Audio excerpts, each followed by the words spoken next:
प्रदोष व्रत करने वाले को भोजन नहीं करना चाहिए, ध्यान दीजिए। फलाहार करो, उसमें भी नमक का सेवन मत करो। प्रदोष व्रत में नमक का सेवन वर्जित होता है। कारण क्या कारण होता है? उसका एक कारण माना गया नमक की वर्जितता। जिस समय पर एक नगर में एक ब्राह्मणी रहती थी, बहुत भाव से सुनिएगा, प्रदोष व्रत नमक को त्यागने का भाव। प्रदोष व्रत की किताब में भी मिल जाएगा आपको, आप पढ़ेंगे तो सुना होगा आपने। एक ब्राह्मणी रहती थी एक नगर में, उसका पति नहीं था, छोटा सा बालक एक साथ में रहता, छोटा सा बालक। अब ब्राह्मण के घर की धर्म पत्नी है, ब्राह्मण कर्मकांड करने वाला, पूजन करने वाला, पाठ करने वाला, अनुष्ठान करने वाला, पूजन करने वाला, मंत्र जाप करने वाला, भगवत भक्ति में डूबने वाला। ब्राह्मण तो चले गया, ब्राह्मणी बच्चे के साथ रह रही, क्या करे वो? अकेली निवास कर रही, अकेली रह रही है।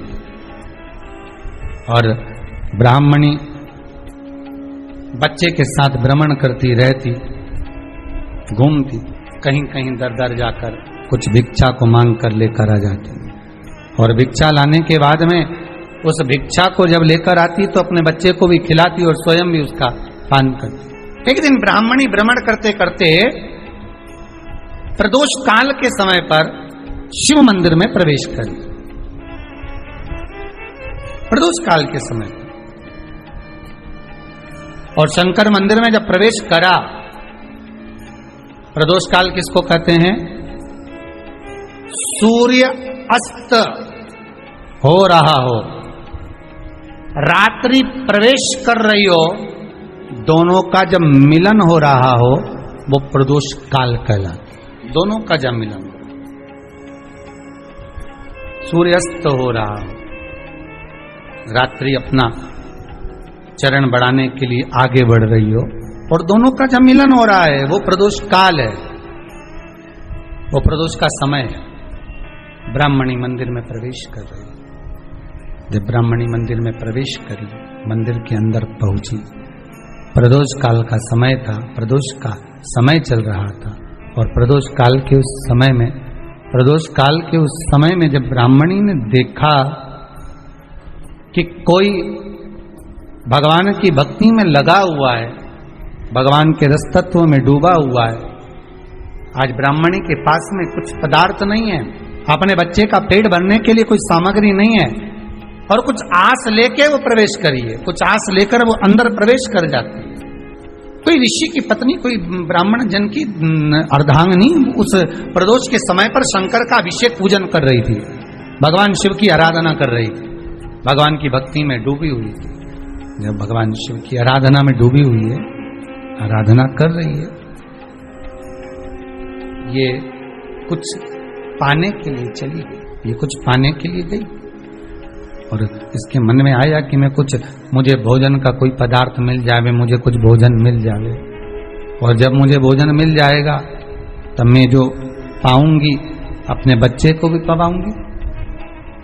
पर जिस मंदिर में वो प्रवेश करी थी, जहां पर नारी पूजन कर रही थी शंकर की प्रदोष काल में, वहां पर पड़ी हुई कुछ वस्तु को इस ब्राह्मणी ने मांग लिया। मेरे बालक को बहुत भूख लगी है, मेरा बच्चा बड़ा भूखा है, इसके भोजन के लिए थोड़ी सी सामग्री दे दीजिए, इसके भोजन के लिए थोड़ा सा कुछ रस तत्व दे दीजिए। उसने उठाया थोड़ा सा पदार्थ, कुछ जो उसके पास में था वो दिया।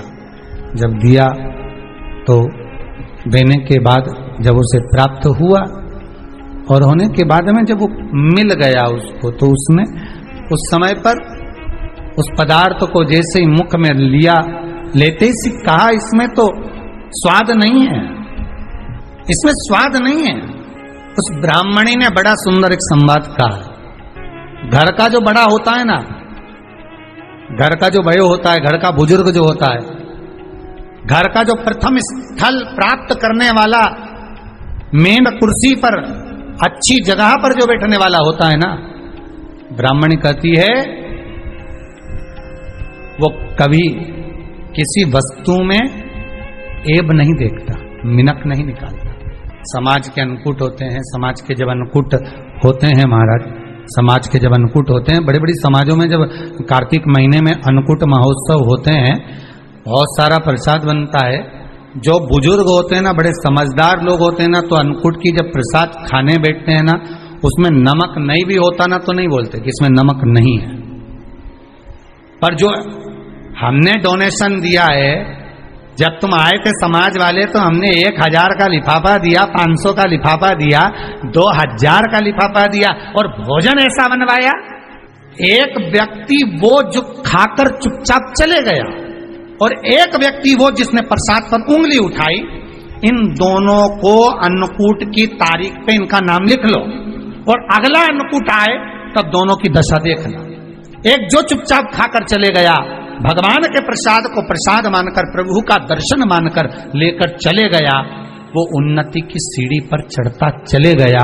और जो मिनक निकालता रहा वो साल भर खटर पटर की जिंदगी जीता रहा। भगवान के प्रसाद में कभी भी ध्यान रखिएगा, भगवान के प्रसाद के अंतर्गत स्वाद की कोई मूलता नहीं होती। भगवान का प्रसाद स्वयं स्वाद है। भगवान के प्रसाद में नमक नहीं देखना, मिर्ची नहीं देखना, भगवान के प्रसाद में शक्कर नहीं देखना, भगवान के प्रसाद में कुछ ये नहीं देखना कि कितना माल डला, कितना घी, कितना बादाम, कितना काजू, कितना इलायची डला। हाँ, यहां तक शास्त्र कहता है कि भगवान का प्रसाद अगर बन रहा है तो उसकी सुगंध भी नहीं ली जाती है महाराज। यहां तक शास्त्र कहता है। जब तक भगवान उसको पानी ले तब तक उसका सुगंध भी नहीं ली। और कई कई जगह तो भगवान को प्रसाद अगर सूखा सामान हाथ में आ गया, इलायची कैसी है, मंदिर के अंदर जाने वाली है भगवान को डालने के लिए, लाओ यार किसकी दुकान से आई इलायची बताओ, इलायची तो 25 बार सूंघा, हाँ हाँ अच्छी है, अब सूंघ लिया तो भगवान इसको स्वीकार करेगा क्या? अरे जम के तो बोलो। एक फूल तुमने बगीचे से तोड़ा और सोचा इसमें पहले मैं सूंघ लेती हूँ, इसमें स्वाद है कि नहीं, इस फूल में गंध है कि नहीं, इसमें सुगंध है कि नहीं, और फूल सूंघ लिया, उसके बाद तुम भगवान को देखो, भगवान स्वीकार करेगा नहीं। कई कई घरों में तो हंडी से दाल चलाती जाए ने हाथ में डाल के। महाराज ब्राह्मणी ने जैसी मुख में लिया थूक दिया। ये श्रेष्ठ नहीं है। जो ऋषि की पत्नी अंदर पूजन कर रही थी प्रदोष काल में, उसने कह दिया, आपका चेहरा बता रहा है कि आप ब्राह्मण की धर्म पत्नी, पर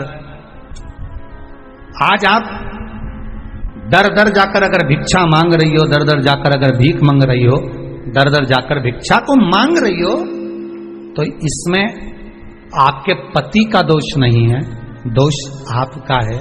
क्योंकि आप भगवान के प्रसाद में भी जो स्वाद देखी थी ना, ये आपका एक जन्म का नहीं है, ये ना जाने कितने जन्म का है। ब्राह्मणी के मस्तिष्क में बैठ गया, ब्राह्मणी के उस पुकाना वो बक्कल में नहीं अक्कल में बैठ गया कि ये स्वाद नहीं देखना।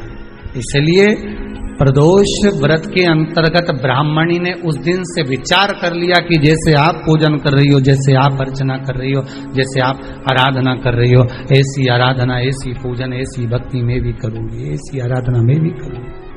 अब मैं स्वाद नहीं देखूंगी। तो प्रदोष व्रत करने वाले को ध्यान रखना चाहिए कि नमक का सेवन ना करे, भोजन ना करे, फलाहार करिए, हल्का आहार करिए, प्रयास करिए।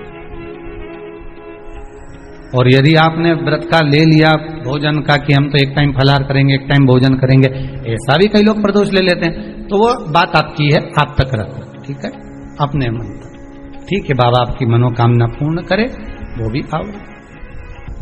अरे भगवान को धन्यवाद दो कभी कभी कि तूने अच्छे घर में पैदा किया, अच्छा परिवार दिया, अच्छा पति दिया, अच्छी पत्नी दी, अच्छे बच्चे दिए, अच्छा कुटुंब दिया, घर दिया, दुकान दी, जमीन जायदाद दी, शरीर अच्छा दिया, हाथ पैर आंख नाक मुंह सब बढ़िया दिया, एक के भी निपटा के नहीं भेजा तूने। मान लो एक आध निपटा के भेज देता तो क्या झगड़ा करने ऊपर जाते? एक ही कान देता और एक गायब कर देता तो यहां से चिपका देता, क्या कर लेते? हाथ एक देता और एक गायब कर देता। क्या झगड़ा करने जाते ऊपर कि मुझे ऐसा शरीर दिया? नहीं, भगवान को धन्यवाद देना कि मुझे अच्छे घर में पैदा करा, कटोरा लेके वहां चौराहे पे नहीं बिठाए। तूने अच्छा घर दिया, 2 समय की रोटी दे रहा है, खूब जोरदार शरीर दिया, भजन करने का मुहूर्त दिया, और बचा कुचा था तो ये सियोर वाला महाराज दे दिया, कथा सुनाने वाला।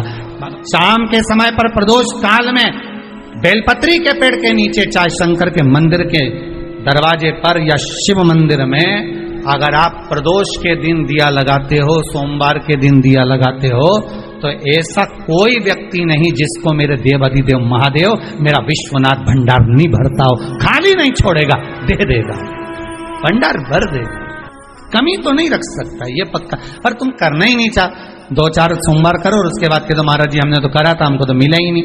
2-1 प्रदोष करा तुमने, अरे 1 साल करो, सारे दरबदर भी तो अपन ठोकर खा कर आए, इतना साल निकाला अपन ने, और 6 महीना 3 महीना 4 महीना भगवान से निवेदन तो करो, दिल से कहो तो सही, नी भंडार भरे तो बात दूसरी, एक बार बोलो तो।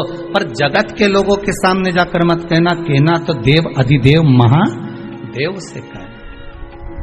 प्रदोष व्रत करने वाले को प्रदोष के दिन प्रयास करना चाहिए कि रात्रि के समय पर आधा घंटा, 10 मिनट, 20 मिनट जागरण करे। जागरण मतलब थोड़ा भगवान का भजन कर ले। भले 4-5 माताएं इकट्ठी नहीं हो तो अपन अकेले ही कर लो। अपन अकेले कम है क्या भाई? अपन कम पड़े, आराधना अकेले भी करो, जागरण करो। जब आपकी 11 प्रदोष हो जाए, 26 प्रदोष हो जाए, तब उद्यापन करो। उद्यापन 2 ब्राह्मणों को जोड़े से बुलाओ, ब्राह्मणों को जोड़े से बुलाकर उनके चरणों की पूजन कर कर, आराधना कर कर, सुंदर मंडप तैयार कर कर भगवान का, उसमें सुंदर रंगोली डालकर, मंडल बनवाकर पूजन करो शंकर भगवान की प्रदोष का। एक दिन पहले गणेश की आराधना करो, पूजन करो, और प्रदोष वाले दिन जो मंडल बनाए हैं पूजन अर्चना करने के लिए, जो स्थान दिया है उसकी आराधना करो। खीर की आहुतियां दीजिए 108 बार। जो ब्राह्मण आए उनके माध्यम से मंत्रों द्वारा पूजन कराकर खीर की आहुतियां दीजिए शिव नाम महाराज। फिर ब्राह्मणों को जोड़े से भोजन कराकर, चरणों को नमन कर कर, दक्षिणा प्रदान कर कर, निवेदन कर कर ब्राह्मणों से कहें, हे ब्राह्मण देवता, आप हमें आशीर्वाद प्रदान करें कि जिस प्रदोष का हमने व्रत किया है उस व्रत का पुण्य फल हमें प्राप्त हो। ऐसा ब्राह्मण चरण को नमन कर कर, प्रणाम कर कर उनसे अपने मस्तक पर अक्षत छुड़वाएं। फिर नमन कर कर, भोजन कराकर विदा करें। शाम को भगवान का जागरण करें। ऐसे प्रदोष व्रत का उद्यापन कर अपने जीवन को सार्थक बनाएं। ऐसा सुंदर प्रदोष व्रत का व्याख्यान वर्णन स्कंद पुराण में करा गया। वही स्कंद पुराण का प्रदोष व्रत का वर्णन आपको शिव महापुराण के इस सुंदर संवाद में किया गया।